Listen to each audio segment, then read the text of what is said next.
Robert Mugabe's former vice president and top enforcer known to some as the Crocodile took command of the southern African country as rousing style Friday.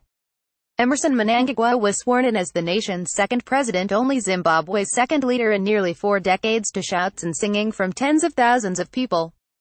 A smiling Mnangagwa greeted the crowd at a packed stadium, promising to reduce crushing unemployment and return the country to prosperity after years of decline. New Zimbabwe leader Emmerson Mnangagwa promised to tackle corruption and promised democratic elections for next year. Our economic policy will be directed for job creation, he told the crowd of 60,000 in the capital. Hooray! We must work together. You, me, all of us who make up this nation. I must hit the ground running. Mnangagwa, fired earlier this month as vice president, took power after a whirlwind series of events that ousted the 93-year-old Mugabe after had spent 37 years in power. Mugabe on Tuesday succumbed to mounting pressure to quit from the military, the ruling party, and throngs of people taking part in demonstrations, amid fears his unpopular wife, Grace Mugabe, would succeed him. Mnangagwa, a former justice and defense minister, had been Mugabe's ruthless enforcer, accused of overseeing the brutal deaths of thousands of political opponents.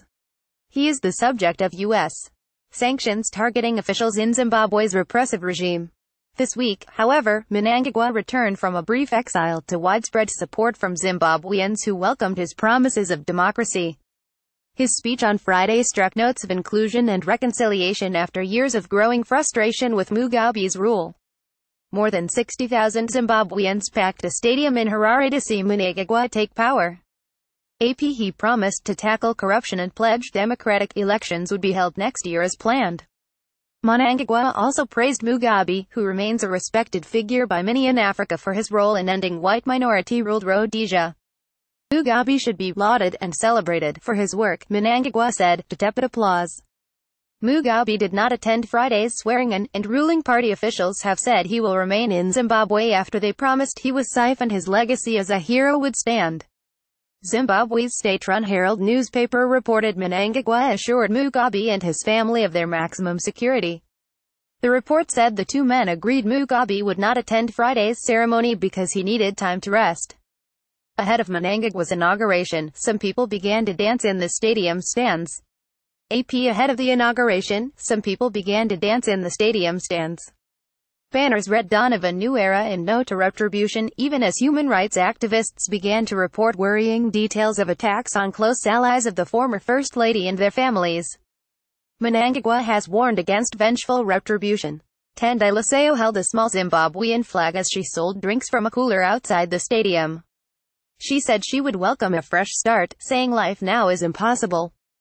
Elsewhere in the capital, long lines formed outside banks, a common sight in a nation struggling with cash shortages and other severe economic problems that the new president will have to confront. Right now, nothing has really changed for me. I still cannot get my money from the bank, said Aman Mutora, who had been in line since 6 a.m.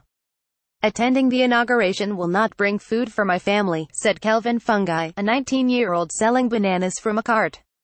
Many young people are well educated but jobless, reduced to street vending to survive. Others have left the country. Thousands of Zimbabweans welcomed a fresh start under Mnangagwa. Elsewhere, there were signs of hope amid the uncertainty. Black market rates for cash have tumbled since Mugabe left office. Before he stepped down, one had to deposit $170 into a black market dealer's bank account to get $100 cash. On Friday, $100 cash was selling for between $140 and $150. As the inauguration crowd led by Sharon Samariwa sat on a ledge.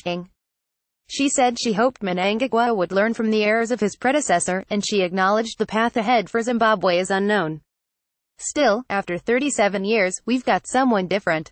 The Associated Press contributed to this report.